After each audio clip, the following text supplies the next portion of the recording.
नमस्कार दोस्तों, मैं हूं दीपक और स्वागत है आप सभी का हमारे आज के इस वीडियो में। तो आइए दोस्तों शुरू करते हैं। एक दिन पहले ही दोस्तों दबंग सुपरस्टार खेसारी लाल यादव जी का एक बहुत ही शानदार और जबरदस्त गाना यूट्यूब पर रिलीज किया गया है दोस्तों, जिस शानदार गाने का नाम है मौगी खेले पबजी। इस शानदार ऑडियो गाने को Khesari music world YouTube channel पर रिलीज किया गया है दोस्तों, और इस शानदार गाने को भोजपुरिया दर्शकों द्वारा बहुत ही ज्यादा पसंद किया जा रहा है। और दोस्तों इस गाने ने यूट्यूब पर बहुत ही धमाल मचा रखा है। और अब दोस्तों इस शानदार गाने के वीडियो गाने को लेकर आप लोगों के लिए बहुत बड़ी खुशखबरी आ गई है।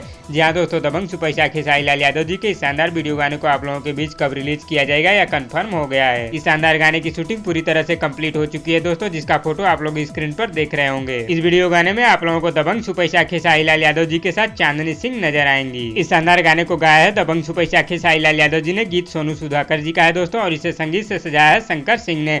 तो आइए दोस्तों आप लोगों को बताते हैं कि दबंग सुपरस्टार खेसारी लाल यादव जी के इस शानदार वीडियो गाने को आप लोगों के बीच कब रिलीज किया जाएगा। तो दोस्तों इस शानदार गाने को कल यानी कि 11 जून को सुबह आप लोगों के बीच Khesari music world YouTube channel पर रिलीज कर दिया जाएगा। जहां दोस्तों खेसारी लाल यादव जी के इस शानदार वीडियो गाने को कल सुबह Khesari music world YouTube channel पर रिलीज कर दिया जाएगा। तो दोस्तों इस वीडियो में बस इतना ही। और दोस्तों आप लोगों को ये वीडियो कैसी लगी नीचे कमेंट बॉक्स में जरूर बताइएगा, और वीडियो पसंद आए तो लाइक करिए, और इसी तरह की चटपटी खबरों की डेली अपडेट के लिए हमारे यूट्यूब चैनल को भी सब्सक्राइब कर लीजिए। धन्यवाद दोस्तों।